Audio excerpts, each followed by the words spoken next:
Shalom dan selamat berjumpa kembali dalam renungan dan doa untuk edisi hari Selasa 16 November 2021. Sebelum membaca dan merenungkan firman Tuhan, mari berdoa. Puji syukur kami panjatkan kepadamu Tuhan atas hari yang baru, hari karunia Tuhan bagi kami. Kami mau membaca dan merenungkan firman-Mu. Tuhan berkati kami dan oleh kuasa Roh Kudus kami dimampukan untuk memahami dan memelihara firman-Mu. Ampuni dosa kami Tuhan dan berfirman-Lah. Kami telah siap mendengar. Di dalam nama Tuhan Yesus Kristus kami berdoa. Amin. Kitab pertama Raja-Raja pasal yang ke-8. Saya akan baca ayat 10 sampai ayat yang ke-13.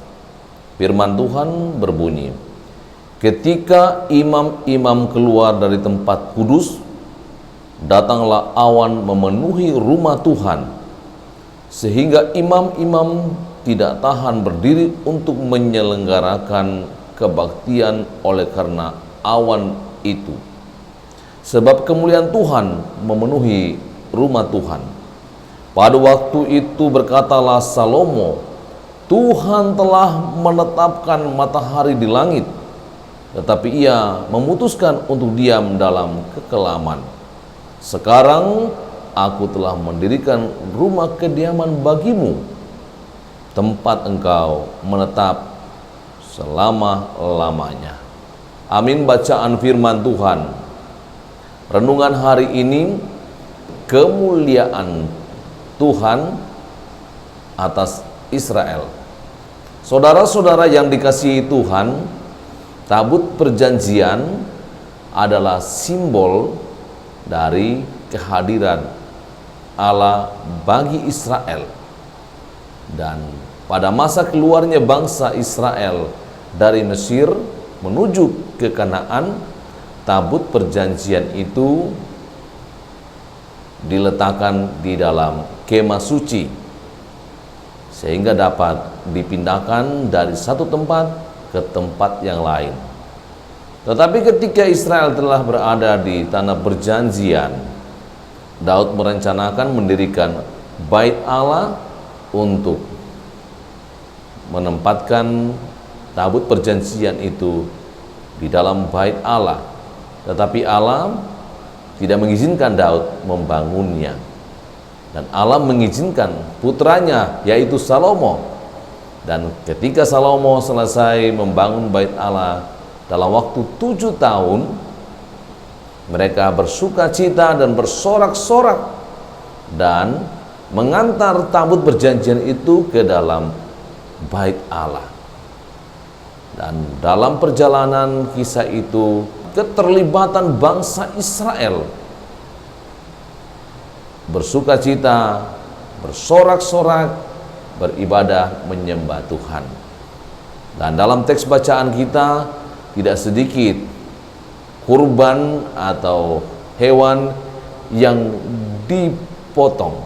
Dikatakan di situ kambing domba dan lembu tak terhitung jumlahnya, sebagai sebuah keterlibatan umat di bawah pemerintahan Raja Salomo mensyukuri peristiwa pemindahan tabut perjanjian ke dalam bait Allah.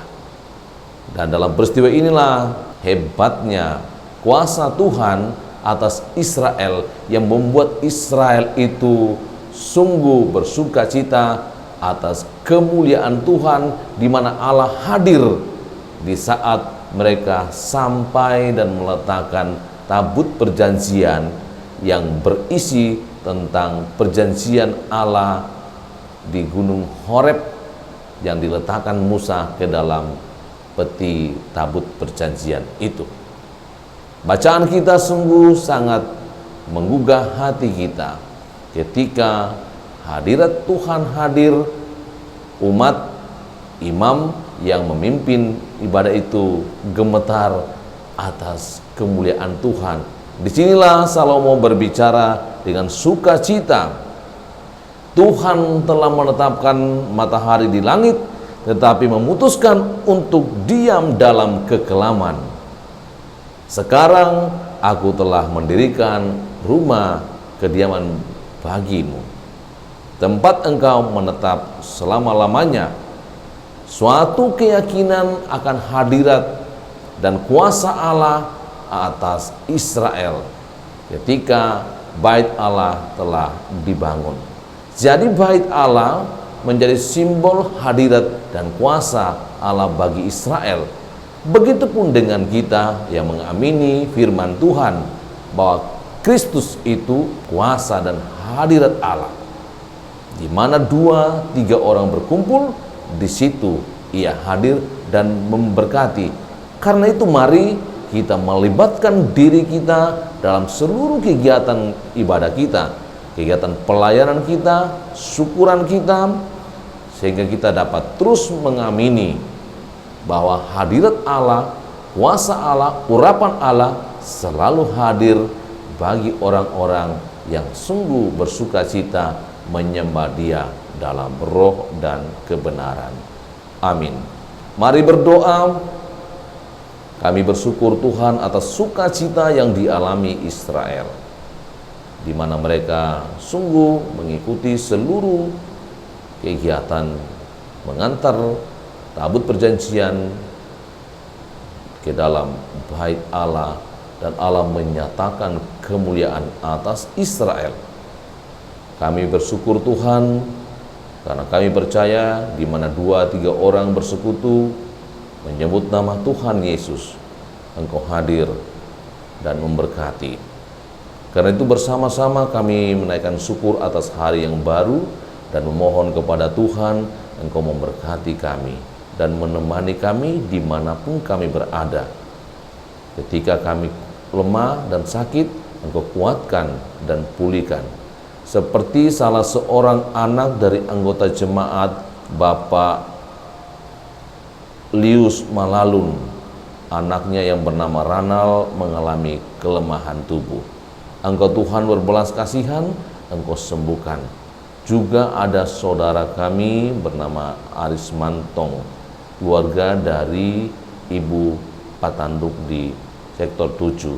Mohon Tuhan berbelas kasihan agar ia boleh sadar dan jadi sembuh. Biarlah kehendak-Mu yang jadi. Berkati seluruh jemaat hari ini. Berkati semua sahabat-sahabat yang mengikuti renungan dan doa ini. Berkati dalam pekerjaan, dalam pendidikan, usaha dan rencana hari ini.